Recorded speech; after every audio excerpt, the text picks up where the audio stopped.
Vamos a hablar del reciente y nuevo régimen de blanqueo y moratoria, la ley conocida como de sinceramiento fiscal, que en realidad es más amplia porque contempla no solamente el novedoso blanqueo y la moratoria, sino algunas modificaciones en las normas impositivas y un también novedoso régimen de beneficio para los contribuyentes cumplidores, que era algo que siempre se planteaba, ¿no? ¿Por qué alguien que ha cumplido, que ha esforzadamente, ¿sí?, ha cumplido, valga la redundancia, con las normas impositivas y se ha hasta endeudado para poder pagar en tiempo y forma sus gravámenes, no ha tenido o no tiene algún tipo de beneficio? Bueno, esto está al menos contemplado, un pequeño pero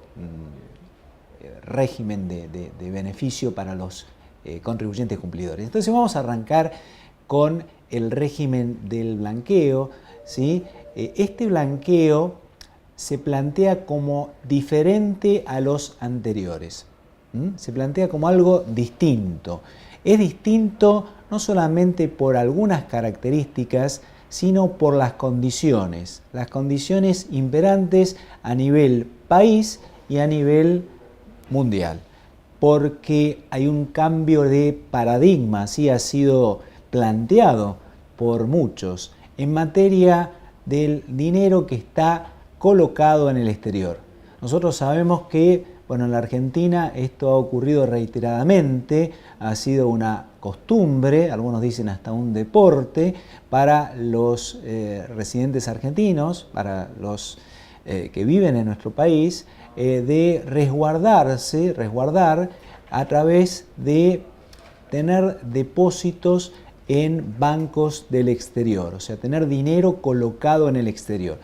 Dinero que se ha originado en muchos casos en evasión fiscal, claramente, y en otros casos tal vez no, puede ser dineros hasta de eventuales herencias o de lo que fuese, pero este tema de no creer en el país, tener temor a las circunstancias, a lo que puede llegar a acontecer, resguardar para la familia por eventuales enfermedades, por lo que fuese. Entonces muchos argentinos, muchísimos, tienen dinero colocado en el exterior. También hay una enorme cantidad que no lo han llevado al exterior, pero lo tienen oculto. Estamos hablando fundamentalmente de moneda extranjera, lo que se conoce como el colchón, ¿no?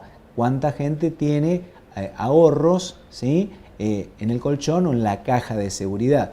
Y convengamos que muchos de esos ahorros, obviamente no todos, no están declarados.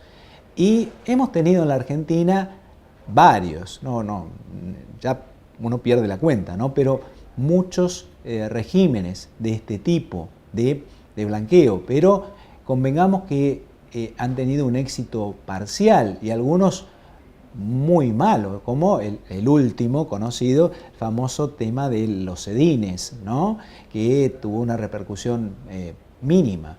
Entonces, tal vez el blanqueo que ahora afrontamos tiene algún parecido con el anteúltimo régimen, que fue el del año 2009, ¿sí?, en su estructura, en que por un lado tenemos el régimen del blanqueo, por otro lado una moratoria muy, pero muy favorable, que, ojo, que inclusive en algunos casos habrá que plantear qué es lo que conviene más, porque puede ocurrir que a alguien le convenga el blanqueo o puede ocurrir que le convenga la moratoria para una situación, o puede ser que alguien, una parte vaya por el blanqueo y otra parte vaya por la moratoria, ¿no es cierto? Entonces eso es algo de cálculo que habrá que estimar cuáles son los costos y beneficios en uno y en otro caso.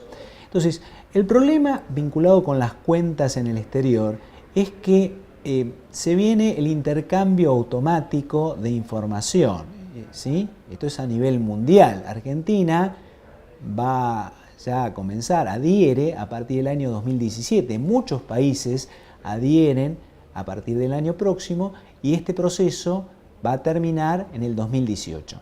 Entonces dicen los que saben que prácticamente no se va a poder utilizar, no se va a poder mover ninguna cuenta que no esté declarada ante los respectivos fiscos. Esto no es una historia solamente de Argentina. Ya hay muchos países que han instrumentado estos regímenes de blanqueo, con la idea de darle una última oportunidad a aquellos que tienen estas cuentas en el exterior para que las regularicen, ¿sí? Y entonces, bueno, hay muchos que ya están pensando seriamente, si tengo una cuenta que no solamente no la voy a poder mover, sino que va a ser informada y que una vez detectada va a tener una implicancia de una pérdida enorme, porque, bueno, habrá que ver con cuánto de esa cuenta podrá quedar aquel que no la informó, tal vez con un tercio o menos. Entonces, esto está impulsando la idea de blanqueo, ¿no? de regularización. Y uno lo ve por la enorme cantidad de consultas, de gente que dice, bueno, ¿cómo hago, cómo no hago? Que se han planteado antes con el proyecto, se han planteado en este momento que estamos ubicados en la ley que ha sido sancionada, pero todavía no está publicada ni promulgada, y donde tenemos también muchos puntos que evidentemente tendrán que ser aclarados por la reglamentación, porque la ley en algunas cuestiones ha sido un poco escueta y ha dejado librado al reglamentador, ¿sí?, algunos temas bastante relevantes. Inclusive se piensa que a través de la reglamentación se va a intentar volver aún más atractivo el blanqueo, como que alguna norma reglamentaria va a ser más favorable que lo que está planteado en la ley para incentivar que un mayor número de contribuyentes se adhieran o se acojan a este régimen. Cuestión que en realidad un poco la vivimos también con el blanqueo del año 2009, porque recuerdo perfectamente que hubo varias normas, algunas vinculadas al tema inmobiliario, que fueron mucho más favorables y convenientes, ¿sí?, en esa redacción del reglamento, incentivaron, ¿sí?, a un mayor número de contribuyentes a adherirse a dicho blanqueo. Bueno, el primer punto es quiénes son los que van a poder blanquear. Acá la norma es amplia. La norma es amplia en el sentido de que se refiere a personas humanas a través del nuevo léxico, ¿no?, que nos tenemos que acostumbrar con el nuevo Código Civil y Comercial.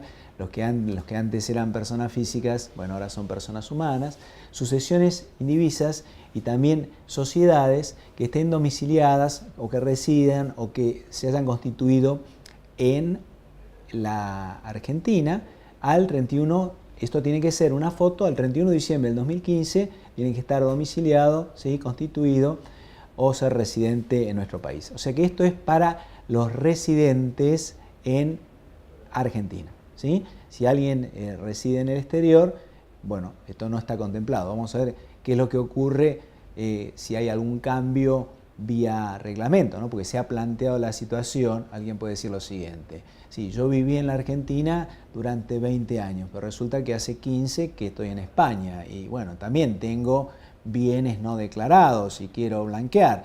Bueno, por ahora eso no está contemplado. Entonces, el plazo. Después vamos a hablar de las distintas fechas, porque hay distintas fechas y es importante tenerlas en consideración. Pero en principio el plazo del acogimiento al blanqueo se va a extender hasta el 31 de marzo del año próximo, o sea, hasta el 31 de marzo del 2017. Tenemos también exclusiones que son las habituales en estos regímenes, vinculadas con algunas precisiones mayores, ¿no?, que también tenemos con respecto a los funcionarios. pero serían funcionarios públicos que hayan sido designados de cualquiera de los poderes, cualquiera de los 3 poderes, que hayan sido designados entre el 1 de enero del 2010 y la vigencia de la ley. Esto incluye también a cónyuges, padres e hijos menores emancipados de estos mismos funcionarios. Están excluidos, obviamente, los condenados por delitos tributarios con sentencia firme, condenados por delitos comunes que tengan conexión con obligaciones tributarias, las personas jurídicas cuyos socios o directivos hayan sido condenados, personas con procesamiento por tema de lavado de activos o financiación de terrorismo o fraude contra la administración pública. Bueno, no se podrán exteriorizar. Acá hay un tema también de que no se pueden exteriorizar determinados activos que estén radicados en países que han sido considerados por el Gafi como de alto riesgo no cooperantes, son los países no cooperativas, ¿no? Las jurisdicciones no cooperativas, donde bueno, hay un listado, ¿sí? Es poco probable que alguien tenga bienes o activos en esas jurisdicciones, pero bueno, algunas de ellas son Afganistán, Corea del Norte, Irán, Laos, Siria, Yemen, ¿sí? Uno se da cuenta de qué países son los involucrados. O sea, si casualmente alguna persona o sociedad tiene activos o bienes radicados en esas jurisdicciones, obviamente no los puede exteriorizar, no los va a poder blanquear. Entonces, ¿cuáles son los bienes? ¿Qué bienes se pueden exteriorizar? Y acá la norma obviamente es amplia, ya lo dijimos desde un primer momento, este blanqueo es muy amplio. Los bienes pueden estar ubicados en el país o ubicados en el exterior, salvo lo que decíamos recién de estos pocos países de alto riesgo o no cooperadores. Entonces, la moneda nacional o extranjera se puede exteriorizar, inmuebles y, bueno, cualquier bien mueble, automóviles, máquinas, equipos, ¿sí? Bienes de cambio, después vamos a hacer alguna mención con respecto a esta historia de los bienes de cambio, acciones, participaciones en sociedades, en fideicomisos de cualquier tipo, patrimonios de afectación, instrumentos financieros, títulos, valores, bonos, obligaciones negociables, cuotas, parte de fondo común de inversión, créditos y derechos susceptibles de valor económico. Entonces, como vemos, cualquier tipo de bien podrá ser exteriorizado, ¿sí? Esté ubicado o radicado en el país o en el exterior. Pero los bienes tienen que ser preexistentes. Esto es un cambio importante que hubo desde el primer proyecto hasta la norma sancionada. Los bienes tienen que ser preexistentes a la fecha de promulgación de la ley para personas humanas. Esto ha sido un gran beneficio porque normalmente siempre, y en el proyecto original también lo decía, bueno, se tomaba como fecha tope el 31 de diciembre del año anterior, en este caso el 31 de diciembre del 2015. Pero para las personas humanas, estos bienes tienen que ser preexistentes a la fecha de promulgación de la ley. O sea que tenemos, ¿sí? 7 meses más. O sea, todos los bienes que existan entre el 1 de enero y la fecha de promulgación, claramente pueden blanquearse para las personas humanas. En cambio, para las sociedades, o sea, las personas jurídicas, los bienes tienen que ser preexistentes al 1 de enero del 2016, o sea que sería el último balance cerrado hasta el 31 de diciembre del 2015 inclusive, ¿sí? Pero si una sociedad anónima cerró ejercicio el 30 de septiembre, bueno, será el 30 de septiembre del 2015. Acá también hay una cuestión, porque esto es un agregado, quedan comprendidas también la moneda nacional o extranjera que esté depositada en bancos del país o bancos del exterior durante 3 meses corridos anterior a la promulgación o fecha de último ejercicio, en la medida que fuesen utilizadas para algo. Entonces esos fondos que se haya probado que estuvieron como mínimo 3 meses corridos depositados en bancos de la Argentina o del exterior, bueno, van a poder también exteriorizarse si se utilizaron ¿para qué? Para compra de bienes inmuebles o muebles que tanto en el país o en el exterior, compra de bienes muebles o bienes inmuebles, y se hayan incorporado, porque pueden darse, sí, en un mismo contribuyente varias situaciones, una u otra, o se hayan incorporado como capital de empresas o explotaciones, o se hayan transformado en préstamos para otros sujetos domiciliados en el país. Pero bueno, en este caso deben mantenerse como mínimo 6 meses, ¿sí? O hasta el 31 de marzo del 2017, de ambos plazos el que resulte mayor. Entonces, ¿de qué manera se exteriorizan los bienes? Si estamos hablando de tenencias de moneda o títulos valores en exterior, hay que declarar esos depósitos en el exterior, ¿sí?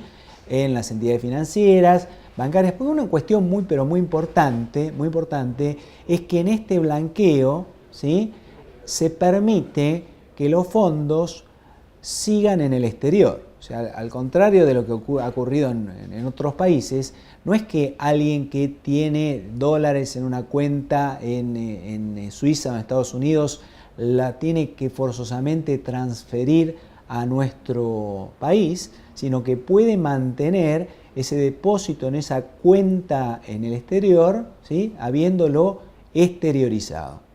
Esto se ha dicho que tiene que ver con factores tal vez macroeconómicos, que bueno, tampoco hay una idea, una necesidad que se inunde de dólares el mercado argentino, pero la cuestión es que la norma no exige de ninguna manera que estos depósitos que están en el exterior se transfieran a nuestro país. Bueno, vamos a ver que en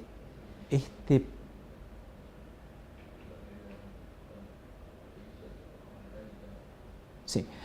El punto es, en el caso de tenencias de moneda nacional o extranjera depositados en el país, bueno, también esto va a través de una declaración y una acreditación del depósito respectivo, ¿sí? Las tenencias de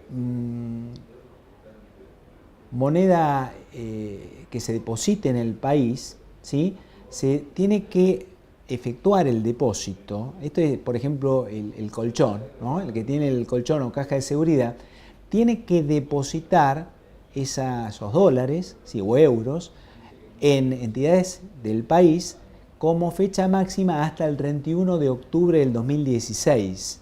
Hasta el 31 de octubre del 2016. Y tienen que permanecer depositadas esos depósitos que se van a efectuar con lo que haya en el colchón o en la caja de seguridad, tienen que estar depositadas en los bancos respectivos, ¿sí?, durante como mínimo 6 meses o hasta el 31 de marzo del 2017, lo que ocurra, ¿sí?, con posterioridad. Pero también se prevé que se va a permitir la aplicación. Un momentito, ¿puedo retirar esto? ¿Tengo que esperar sí o sí los 6 meses o hasta el 31 de marzo del 2017? No, puede retirar en el caso de, primero, el pago del impuesto a la exteriorización, porque obviamente que el blanqueo no es gratis, o por lo menos no es gratis en todos los casos, sino que hay un impuesto al blanqueo. Entonces, uno de los motivos por los cuales se puede efectuar el retiro de esta institución financiera, de estos fondos que han sido exteriorizados, pero eran fondos en el país, ¿sí?, bueno, es el pago del impuesto al blanqueo. El segundo caso, donde también se permite efectuar retiros de estos depósitos, es para la compra de títulos públicos efectuados al Estado Nacional o cuotas partes de determinado fondo común de inversión. Y también en el caso de destinar esos fondos a la compra de bienes inmuebles o de bienes muebles. En el caso de los demás bienes en el país o en el exterior, bueno, hay una simple presentación de una declaración jurada. Acá, el tema de las tenencias de moneda extranjera o valores en el exterior, cuidado porque hay que obtener una declaración del depósito en la entidad financiera respectiva. O sea, si alguien tiene fondos depositados en el Banco de Nueva York o cualquier banco del exterior, tiene que obtener, tiene que conseguir, ¿sí?, una declaración con la cual ese banco va a informar una serie de datos.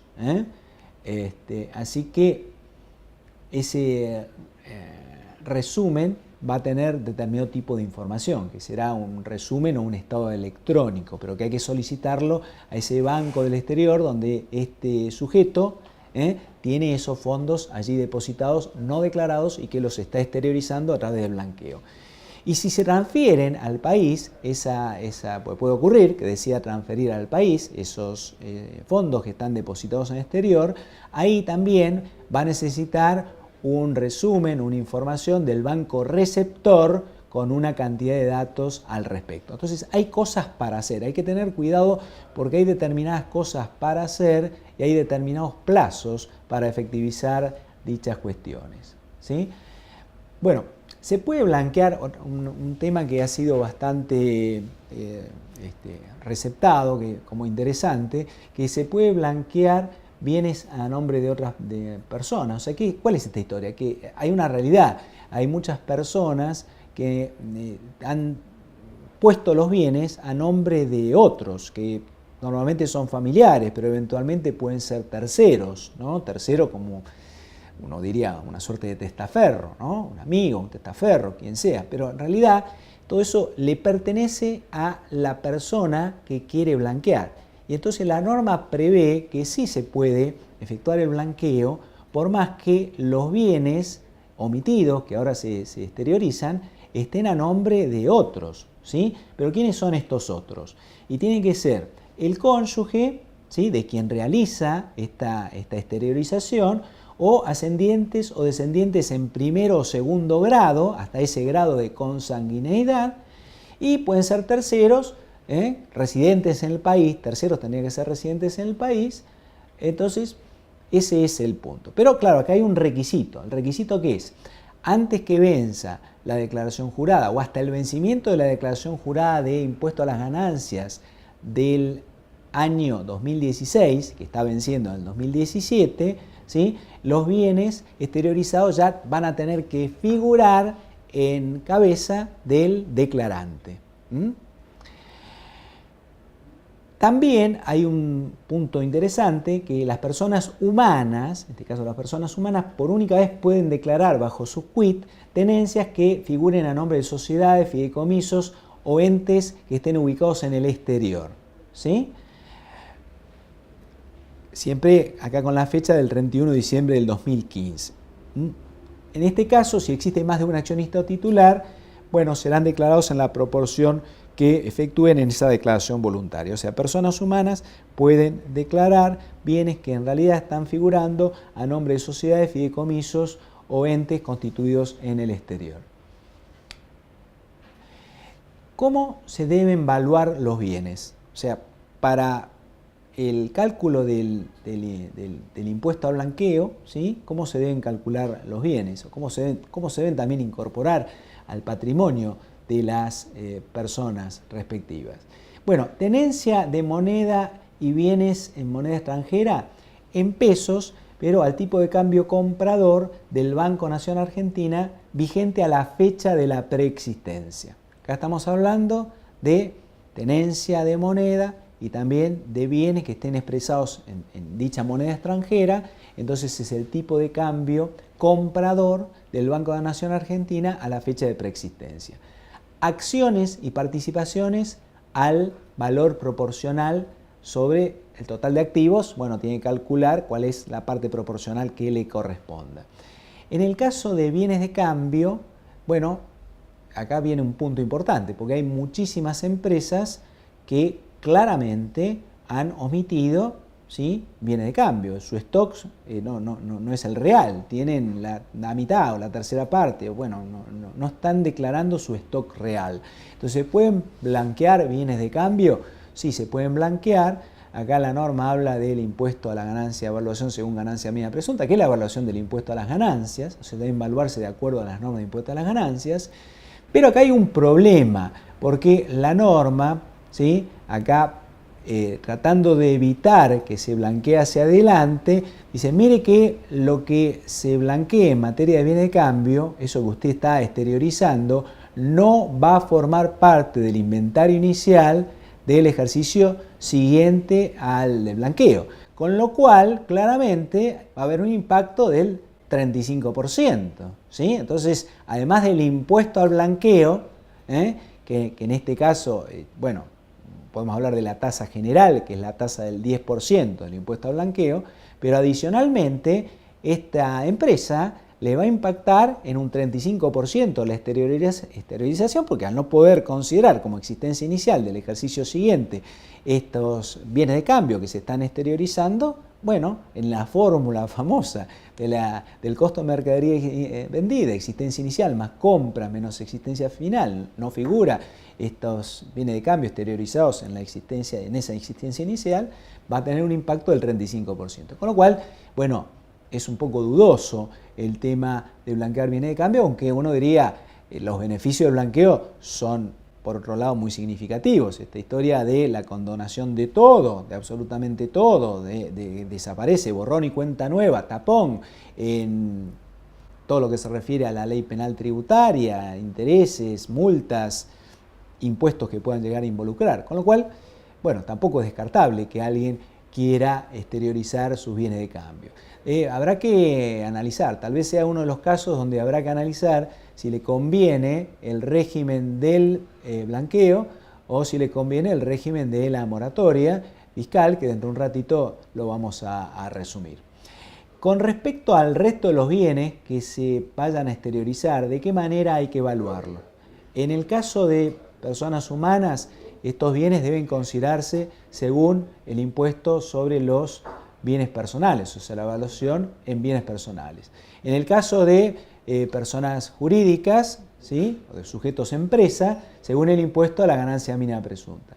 Con los inmuebles acá hay un problemita, porque los inmuebles, si bien tienen una ventaja, que bueno, ahora cuando repasemos las tasas de blanqueo, los inmuebles tienen una tasa mejor, una tasa del 5%, pero la norma establece que el cálculo es a valor de plaza. Entonces, bueno, este valor de plaza obviamente puede ser un valor muy significativo, un valor mucho mayor que el que se haya verdaderamente invertido en su momento. Los inmuebles tienen también una valorización que en la Argentina ha sido notoria en estos últimos años, ¿no? Por ahí alguien en su momento invirtió, por decir un número, $100.000 en un determinado inmueble que no ha declarado y hoy la evaluación de ese inmueble es $200.000 a valor de plaza. Entonces, bueno, ahí tenemos un pequeño problema, ¿no?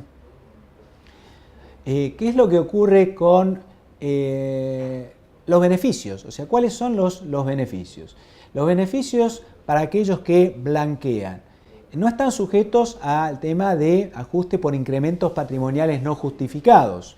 Quedan liberados de toda acción civil y fundamentalmente de la ley penal tributaria, la ley penal cambiaria, porque también si estamos hablando de dólares, bueno, todos estos sujetos han infringido la norma penal cambiaria y quedan liberados a través de este régimen de exteriorización. Aduanera, también si correspondiese, o todo tipo de infracción administrativa. También quedan liberados de los impuestos que hubiesen omitido ingresar, todo tipo de impuestos, ganancias, el impuesto a las salidas no documentadas, ITI, el impuesto a los créditos y débitos, y la liberación comprende los montos consumidos al 31 de diciembre del 2015. También tienen liberación de impuestos sobre los consumos, como IVA, impuestos internos, del impuesto a la ganancia mínima presunta y del impuesto sobre bienes personales, cada uno con su particularidad, pero están eximidos de todos estos gravámenes. ¿Qué no se incluye? ¿Qué no se puede liberar a través del blanqueo? Bueno, el crédito fiscal en el IVA y el gasto en impuestos a las ganancias originado en facturas apócrifas. O sea, si estamos en el mundo de las facturas apócrifas, no se puede blanquear el crédito fiscal ni tampoco el gasto de impuesto a las ganancias. ¿Sí? Bueno, mencionando un poquito las tasas aplicables, esto fue y vino, ¿no? Tuvo algunas modificaciones, pero la tasa cero es para aquellos que exterioricen bienes hasta 305.000 pesos. La verdad que bueno, es un gran beneficio, pero estamos hablando de una cifra poco significativa, ¿no? 305.000 pesos es casualmente, por eso tal vez lo hayan elegido como número, es el número que tiene que ver con la exención aún en el impuesto sobre los bienes personales. Pero bueno, 305.000 pesos, estamos hablando de algo más de $20.000. Bueno, si alguien regulariza bienes, cualquier bien, serán dólares, serán pesos, serán algún bien valuado de acuerdo a las normas que recién estábamos comentando, bueno, es un blanqueo a tasa cero. De 305.001 hasta 800.000, la tasa es del 5%, ¿sí? 5%. En el caso de bienes e inmuebles, bueno, ya dijimos que siempre es el 5%, pero cuidado porque el cálculo es sobre el valor de plaza de dichos inmuebles, que acá también uno diría, vamos a estar en algún pequeño inconveniente, ¿no? Porque la norma habla de valor de plaza, veremos qué es lo que aclara la reglamentación, cómo se obtiene el valor de plaza de un determinado inmueble. Hay mucha gente que va a regularizar este tipo de bienes y los valores de plaza son los valores de mercado, pero los valores de mercado se obtienen a través de tasaciones, inclusive tasaciones que pueden ser bastante diferentes, ¿no? De acuerdo al tipo de lugar, zona inmobiliaria, tipo de propiedad. No es lo mismo una casa que un departamento y hay un grado de variabilidad bastante significativo. Así que me imagino que eso tendrá que ser reglamentado. El resto de los bienes, excepto inmuebles, si se regulariza hasta el 31 de diciembre del 2016, acá también hay una fecha tope muy importante, que es la del 31 de diciembre del 2016, donde, bueno, parecería que la intención del legislador es que la gente se apure y realmente blanquee hasta dicha fecha. ¿Por qué? Porque si se pasa del 31 de diciembre del 2016, viene el problema de la tasa mayor, la tasa del 15%. O sea, fíjense que es un castigo muy significativo, del 10 al 15 por haberse pasado 3 meses. Entonces, aquellos remolones, aquellos que decidan a último momento, que no estén seguros, que digan, bueno, voy a esperar a ver cómo viene la mano y voy hasta marzo del año 2017, bueno, esa espera no es gratuita, ni mucho menos, sino que tiene un costo de un incremento de un 5% en la tasa del blanqueo. Pero, bueno, acá tenemos una tasa del 10% para el tema de los bienes declarados entre el 1 de enero del 2017 hasta el 31 de marzo del 2017, en el cual se opte un título. O sea, si se opta por un determinado título, se ingresa el impuesto especial mediante el título Bonar 17 o Global 17, la tasa sería del 10%. Y como un premio, pero también habrá que analizar si conviene o no conviene, pues es todo un tema financiero. Acá ya es difícil, se mezclan los temas tributarios con los temas de inversión y financieros. Es este asunto de invertir en determinado tipo de bonos, donde el costo del blanqueo es cero. Entonces, el costo de blanqueo es cero cuando las tenencias exteriorizadas, supongamos los dólares o los pesos, se afecten a la adquisición de títulos públicos emitidos por el Estado Nacional, que todo eso también deberá reglamentarse. Por eso veremos qué es lo que ocurre con las fechas, que algunas son perentorias. Pero bueno, entonces, ¿cuáles son los títulos? Se habla de un bono a 3 años, pero no tiene interés. Entonces uno dice un bono a 3 años sin interés, el costo de blanqueo es cero, pero no tengo interés por 3 años. Entonces, bueno, es todo un cálculo que habrá que hacer. O un bono a 7 años con un 1% de interés después de los 4 primeros y un 5% luego. Y acá la ventaja de este segundo bono es que adquiriendo en forma originaria el mismo, se exceptúa del impuesto especial un monto equivalente a 3 veces el monto del capital suscripto, que hay toda una discusión, veremos qué dice el reglamento, de cómo es este cálculo, si es hasta 4 veces o hasta cuánto.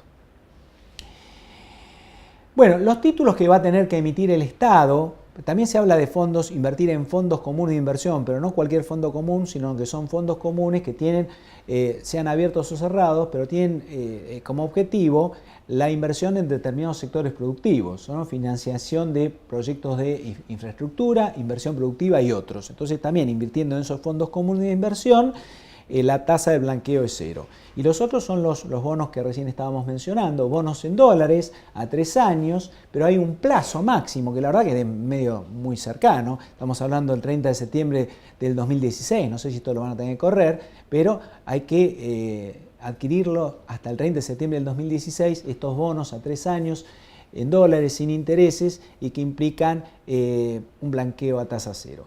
Y el bono en dólares a 7 años, ahí se puede adquirir hasta el 31 de diciembre del 2016. Ya dijimos que es intransferible y no negociable por los primeros 4 años. Tiene un interés del 1%.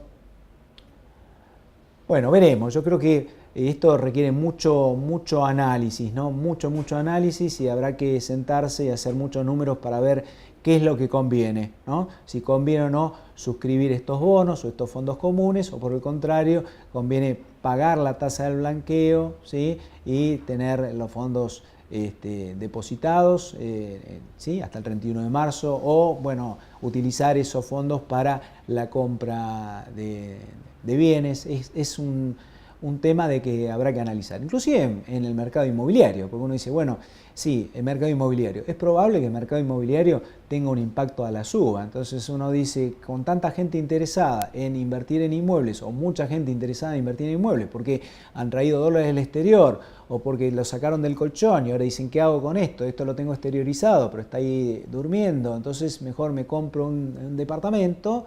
Es probable que o compren directamente, o esperen y compren en algún momento determinado, pero que el mercado inmobiliario vaya para arriba puede ocurrir, con lo cual vamos a tener ese tipo de decisiones. Acá quienes no adhieran al blanqueo también van a tener que presentar una declaración jurada en la cual deberán confirmar todos los bienes que han declarado por el periodo fiscal 2015, y si esto está bien y son esos bienes y no hay nada oculto, también tienen una suerte de taponamiento fiscal, ¿sí? O sea, tendrán los beneficios del blanqueo aquellos que confirmen todos sus bienes con esta declaración jurada confirmatoria, que veremos en qué condiciones se termina reglamentando y cuál es el plazo para la presentación. Y bueno, hay causas también para el decaimiento. El blanqueo se puede caer. ¿Y cuándo se caería? Acá hay un punto que también deberá reglamentarse o especificarse mejor, que es el tema de que si el fisco detecta bienes que no han sido exteriorizados, el blanqueo se cae. Pero ¿cuántos? ¿Cuáles o qué porcentaje? Se supone que esto deberá ser de alguna manera acotado y que no se refiere a algún error o alguien que se olvidó de declarar un cuadro, como se decía en su momento, ¿no? También decae el blanqueo cuando no se pague el impuesto especial en los plazos que va a determinar la FIP, ¿sí? O sea que tenemos que esperar la reglamentación del Poder Ejecutivo por un lado y las normas complementarias que va a emitir la FIP en cuanto a declaración jurada, en cuanto a plazo para presentaciones, etcétera, forma y pago de blanqueo. Bueno, alguien que dispone los fondos antes del plazo de 6 meses. Dijimos que fondos en la Argentina tienen que depositarse, tenencia moneda extranjera o moneda local oculta, se tiene que depositar en bancos y tiene que permanecer por 6 meses o hasta el 31 de marzo del 2017. Y puede disponer, pero solamente para los fines que antes mencionábamos: compra de bienes inmuebles, compra de bienes muebles, suscripción de fondo común de inversión, ¿sí? Y etcétera, o del bono. Pero si dispone para otra cosa, se cae el blanqueo. Y lo que tiene que tener en cuenta aquel que en realidad el blanqueo de bienes que están a nombre de terceros, que tiene la obligación de poner los bienes a su nombre antes del vencimiento de la declaración jurada del 2016, que para personas físicas será durante abril o mayo del año 2017. ¿Sí? Entonces, antes de abril o mayo del 2017, esos bienes que estaban a nombre de terceros ya los tiene que declarar.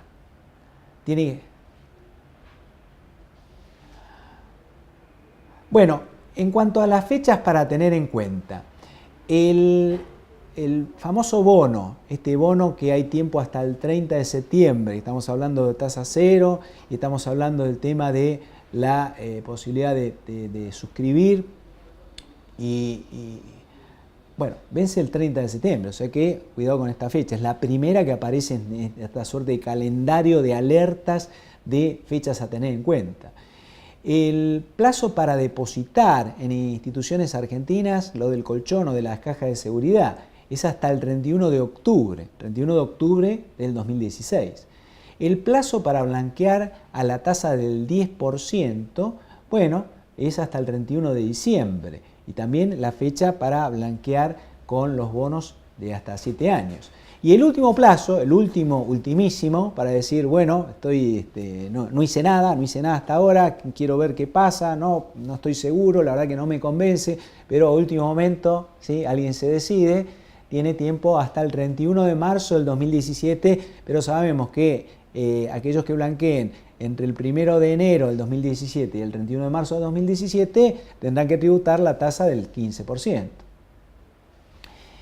Bueno, vamos a hablar un poquito de la otra pata de esta ley de sinceramiento, que es la que se refiere a la moratoria fiscal. Es una moratoria muy, muy amplia y muy, pero muy beneficiosa, tanto por la cantidad de cuotas como por el tema del tope de los intereses. Los intereses están topeados, hay una condonación de los intereses que superen determinado monto, estamos hablando de los intereses resarcitorios, y también fundamentalmente por la condonación de todo tipo de sanción, inclusive de ley penal tributaria. Entonces, este régimen de moratoria, ¿cuándo vence? Vence el 31 de marzo del 2017, o sea, hay tiempo para adherirse a la moratoria hasta el 31 de marzo del 2017. ¿Y qué comprende? Y acá también generosa la norma, porque comprende todos aquellos impuestos y sanciones que de alguna manera ya han vencido hasta el 31 de mayo del 2016. Quiere decir que fíjense ustedes que el periodo fiscal cerrado el 31 de diciembre del 2015, tanto para personas físicas, humanas, como para sociedades regulares con cierre el 31 de diciembre, está comprendido, porque esto es todo aquello que hubiera vencido, ¿sí?, al 31 de mayo del 2016. Bueno, las deudas que se admiten son todas, las que están en discusión administrativa o judicial también. Se admite reformular los planes vigentes, inclusive los que hubiesen sido formulados hasta en 120 cuotas. O sea que acá hay un cálculo para hacer, que es el tema de la reformulación de los planes vigentes. ¿Por qué? Porque con la nueva moratoria las condiciones obviamente pueden ser y son mucho mejores. Exención de condonación, multas, intereses y sanciones. ¿Sí? El tema de las multas es por toda infracción que se haya cometido hasta el 31 de mayo del 2016 inclusive. Y entonces, bueno, como estamos hablando de infracciones, habrá que cumplir, ¿no? Habrá que, en la fecha que disponga la AFIP, con justamente la infracción con la cual bueno, fue sancionado. Si es susceptible de presentación, por ejemplo, alguna presentación de una declaración jurada informativa o lo que sea, pero también podemos encontrarnos con aquellas infracciones que son insusceptibles de ser regularizadas a través de ningún cumplimiento, como alguien que no emitió factura en su momento o que tenía atrasado los libros y el fisco lo detectó. Entonces, bueno, en ese caso directamente se va a condonar esa sanción. Bueno, ¿cómo puede regularizar a alguien que tiene deuda con la AFIP y bueno, quiere entrar en este régimen de moratoria? Puede entrar con un pago al contado, o sea, tiene un beneficio por pagar al contado, o puede entrar con planes de facilidades que tienen distintas características, ¿sí?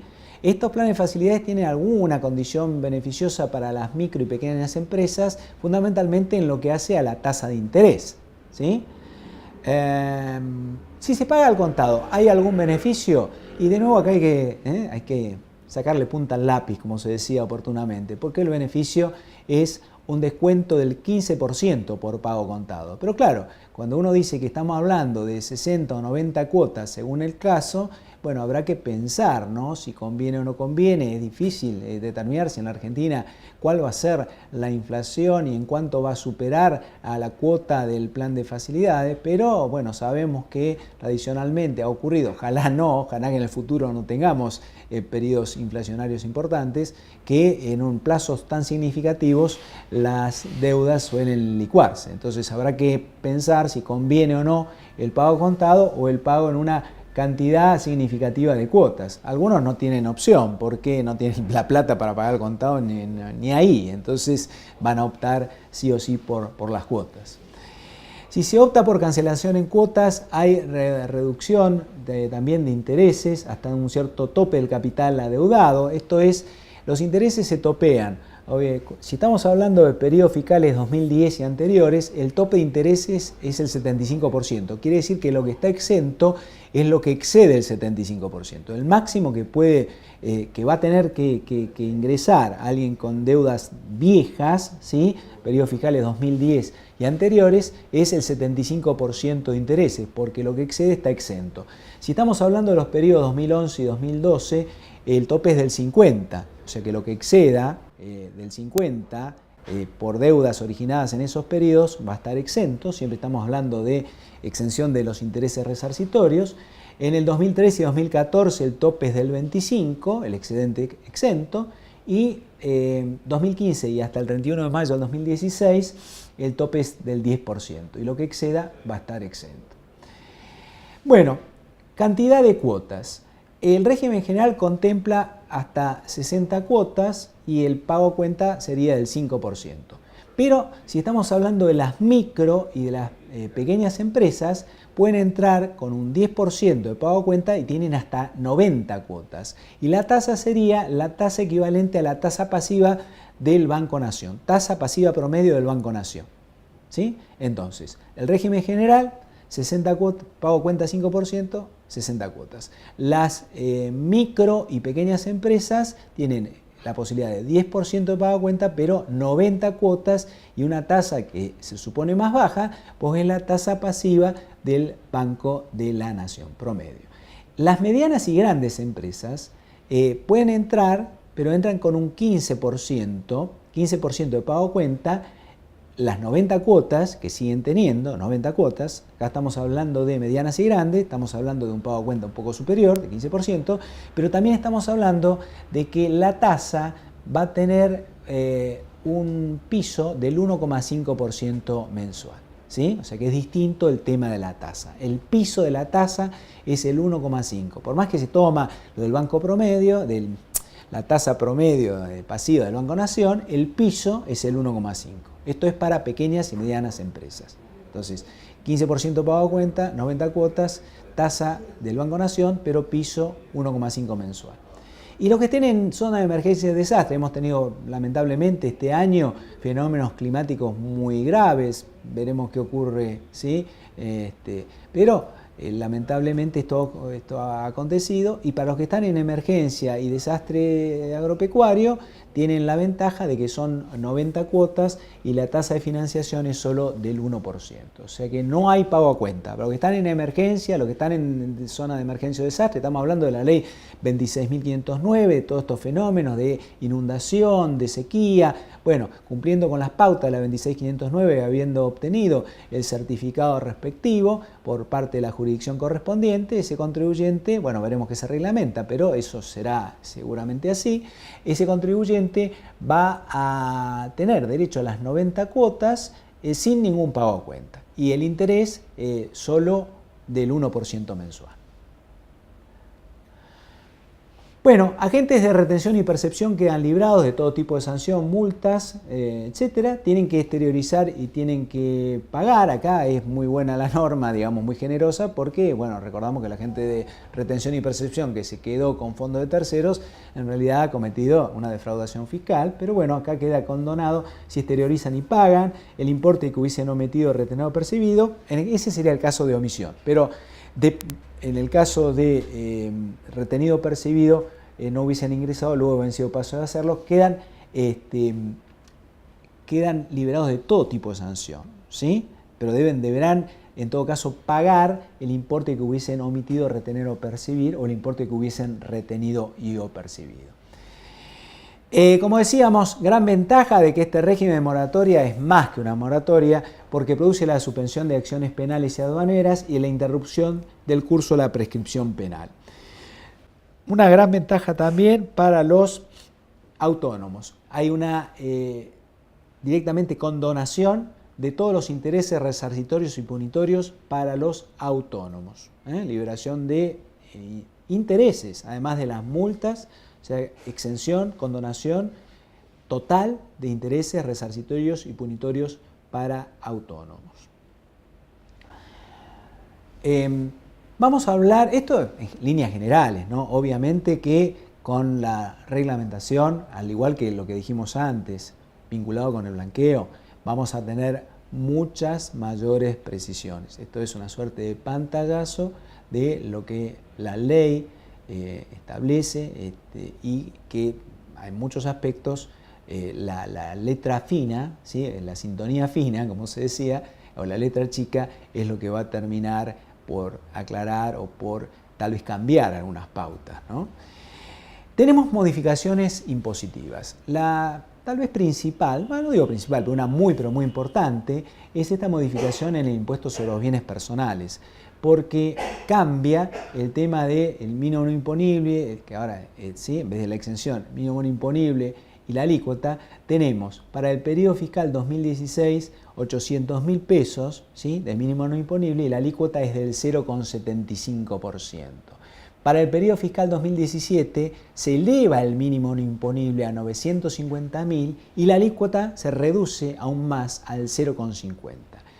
Y finalmente, para el periodo fiscal 2018, el mínimo no imponible pasa a ser 1.050.000 y la alícuota solo el 0,25%. Y de ahí en adelante, bueno, se estabiliza, pues se decía que se iba a eliminar definitivamente. Bueno, parece que va a quedar en principio en este nivel. Vamos a ver digamos, el impuesto sobre los bienes personales. Esto es un atractivo para aquellos que blanquean, porque claramente el que blanquea después tiene que tributar los impuestos vigentes y el impuesto sobre los bienes personales aún hoy vigente es carísimo, con este tema del mínimo exento de 305.000 pesos y la tasa de hasta el 1,25. 1,25 cuando en el mundo hay rendimientos negativos, ¿no? Si alguien efectúa colocaciones en Tokio, no sé, en Japón, en vez de pagarle intereses, él tiene que pagarle al banco para que le tengan la plata, o sea, tenemos tasa de interés negativa. Entonces,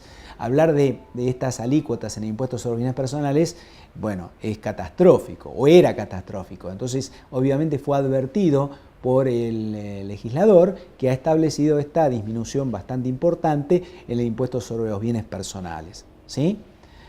Y también para el régimen de responsable sustituto, que ustedes recuerdan, acciones y participaciones, tenemos la tasa del 0,50% que se aplica para toda sociedad que esté mencionada o contemplada en la ley general de sociedades, ¿sí? Y también es aplicable para los fideicomisos comunes u ordinarios. Bueno, la tasa se reduce, régimen de acciones y participaciones, responsable sustituto, como ustedes quieran llamarlo, la ley 25.585, del 0,50 al 0,25. Y esto se aplicaría a partir de ahora, el 2016. Otras modificaciones impositivas.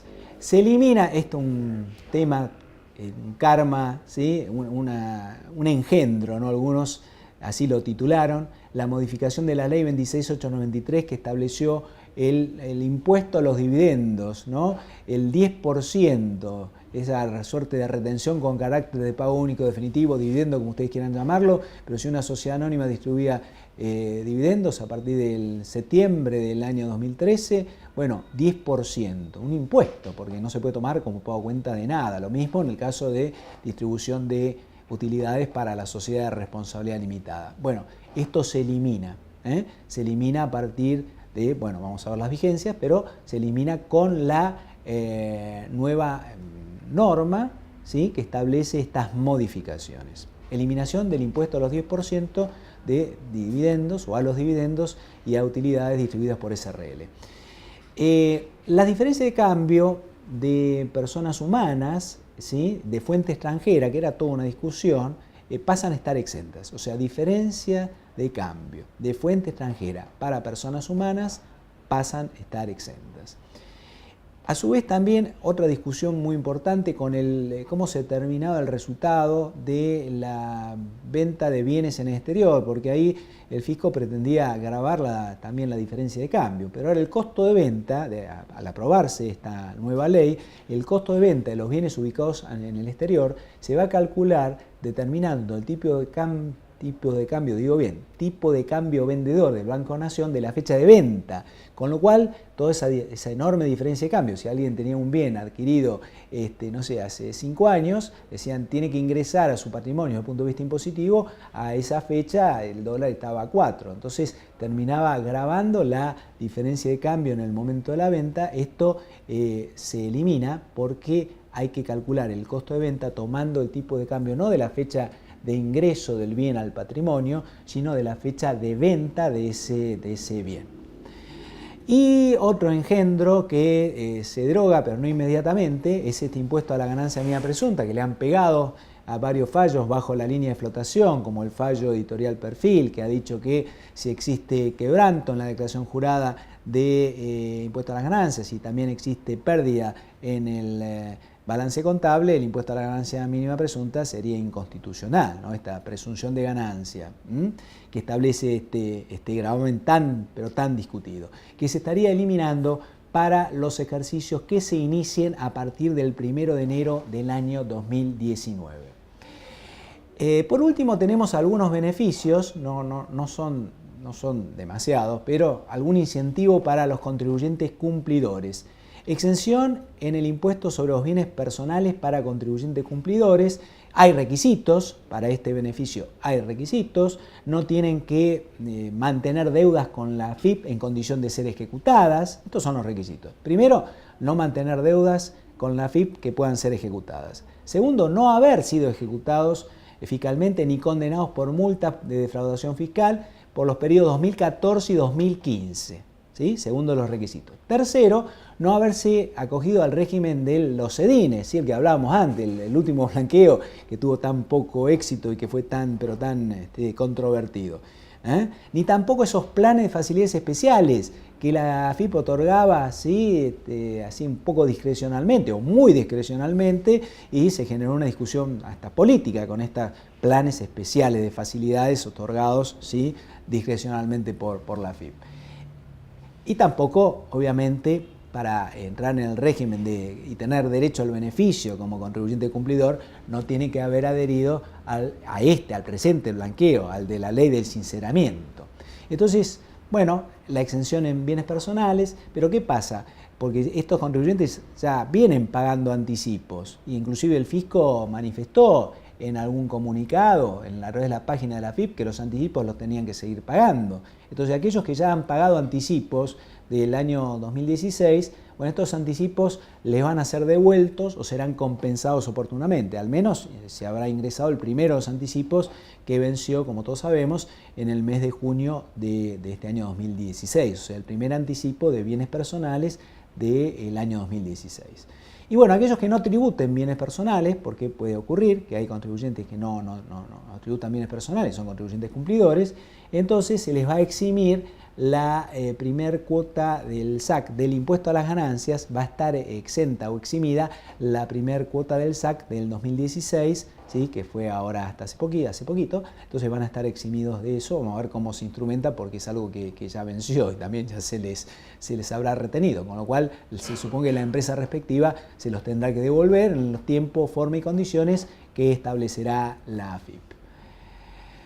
Bueno, esto pretendió ser un pantallazo de la ley. Vamos a esperar un poquito que la reglamentación finalmente se apruebe y aparezca y tener más precisiones, pero evidentemente es un régimen muy, pero muy importante. El blanqueo es muy amplio, la moratoria también, y por lo tanto muchísimos contribuyentes van a estar dispuestos a regularizar. Así que vamos a tener una ardua labor en este segundo semestre del 2016.